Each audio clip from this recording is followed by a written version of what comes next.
And only when those coins are in circulation, only then can Dajjal declare, I am the Messiah. So an international monetary system that is doing all kind of acrobatics is going to finally conclude with dinar and dirham. And so we ask, where are the scholars of Islam?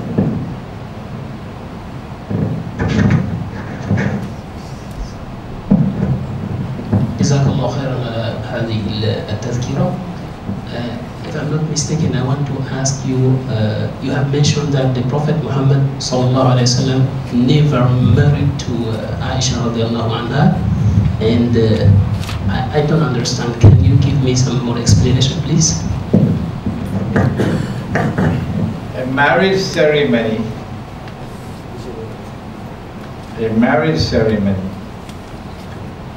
is invalid if a girl does not have the choice to say yes or no.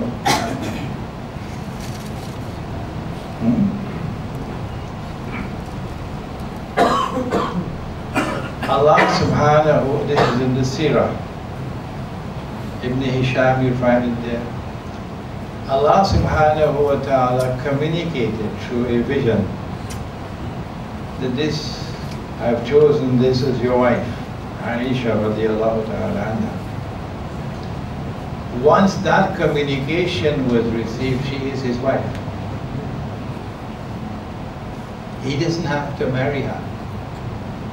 She is his wife because Allah has chosen her as his wife.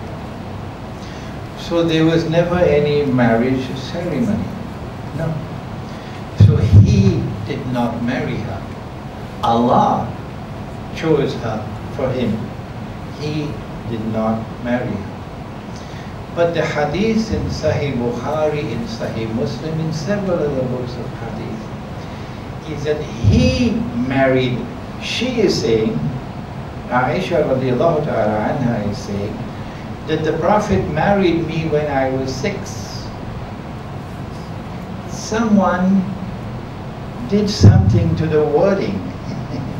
Instead of saying that Allah communicated to the Prophet that I am his wife when I was 6. Okay?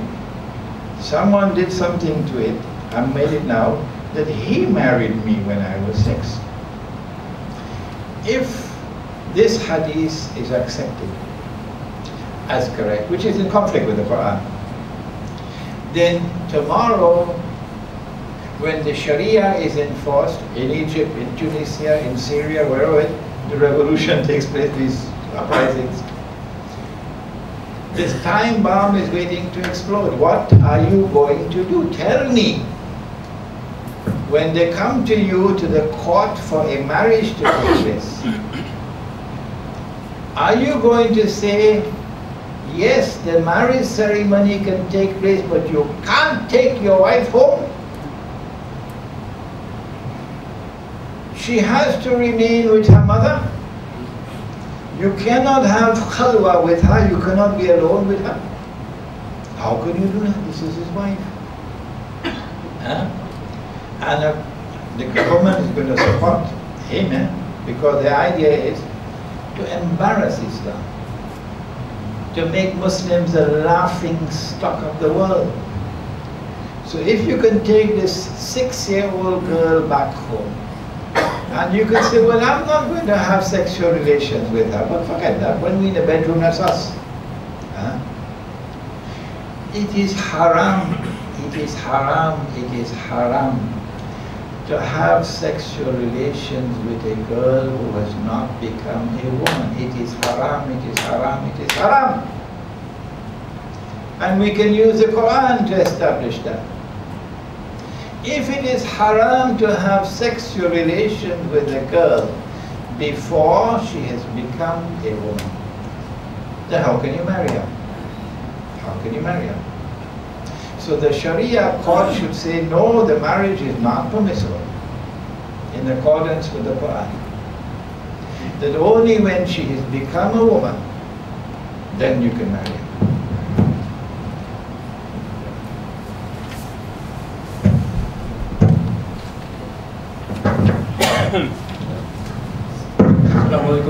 As you mentioned before, as a result of the Middle East uprising, Israel will wage the preemptive war to create a greater Israel. So in the years to come towards the Akhir Zaman, what do you think were events that will take place in Southeast Asia particularly? I like that question. I have a question to ask you first. When the Malay recites the Quran, he's not lazy. He says akhir. But when he's not reciting the Quran, he says ahir. Huh? Ahir Zaman. No, not ahir.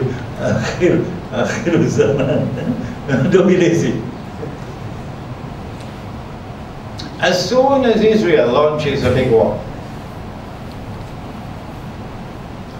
which might start with an attack on Pakistan, nuclear plants and nuclear weapons, and a simultaneous attack on Iran, Iran's nuclear plants. As soon as that happens, Singapore will know our time has now come. Either Singapore acts this way, or it's the beginning of the end for Singapore. But I'm sure that Malaysian diplomacy is already aware of the problem. We have an ambassador right here. And he and I have already discussed the subject. Malaysia is not asleep. No. If an effort is made to take over Johor, or an effort is made to take over, what's the name of that island in Singapore? Not Java, the other one? Huh? No, the big one. Sumatra.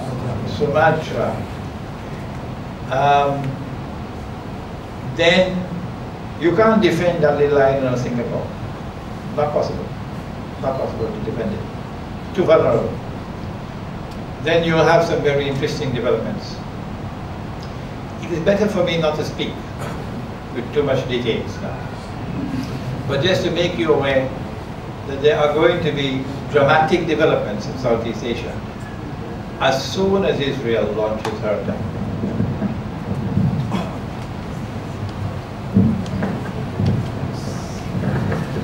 This gonna be one question. Assalamualaikum, Sheikh. My name is Shukri, and recently there was a meeting in Kazakhstan.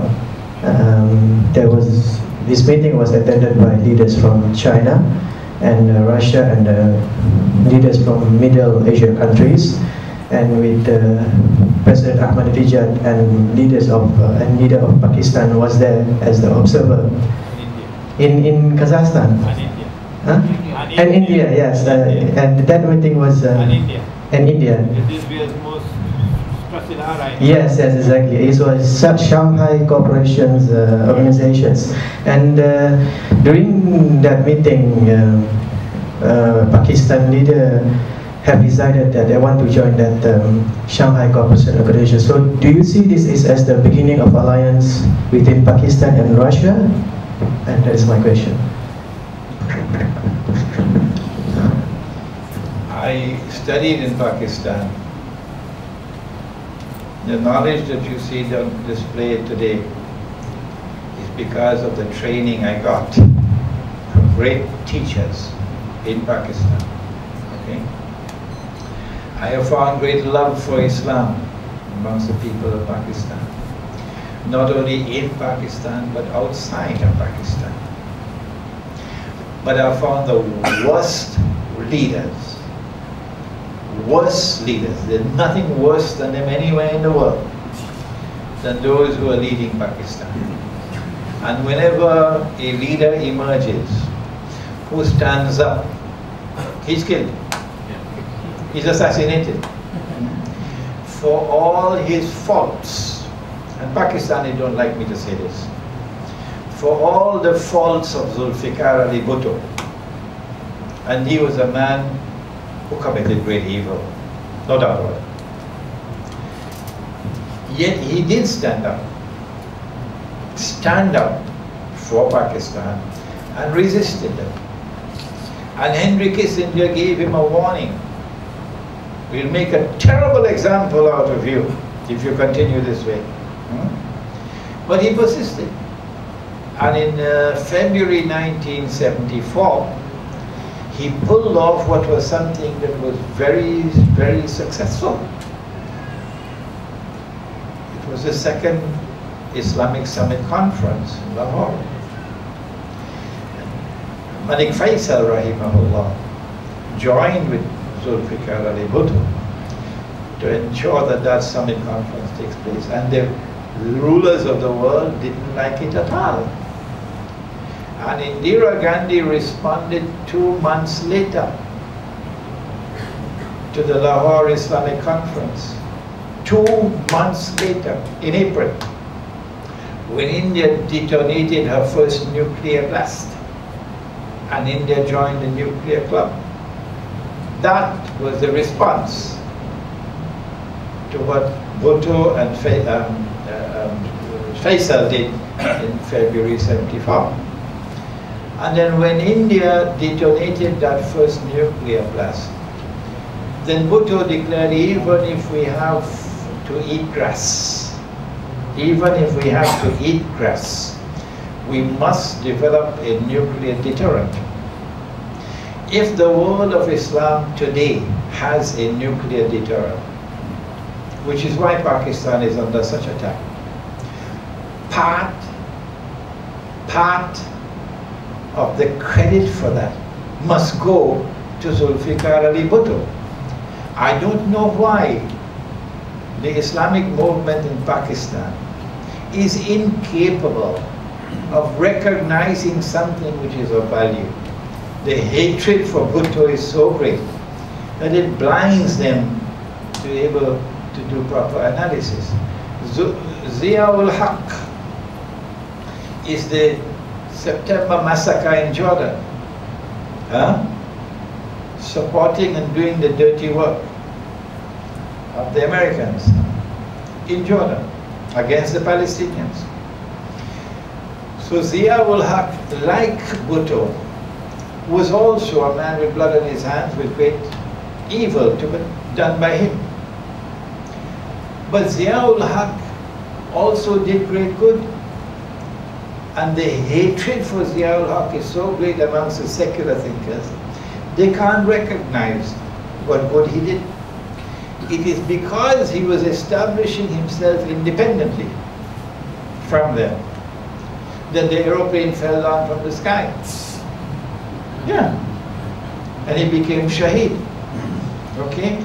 So any time Pakistan produces a leader who is able to stand up independently, they kill. Benazir Bhutto, she not only wiped their feet for them, she walked the extra mile to say, I am with you. She did everything she could possibly do to say, I'm on your side. But they didn't believe her. They knew that this was a daughter who loved her father. And they knew that this daughter knew what they did to her father. So they didn't trust her. They didn't trust her. And when she was on the verge of recovering power in Pakistan, they destroyed her. You see? Despite all the evil of Benazir Bhutto, she still was better than what you have today.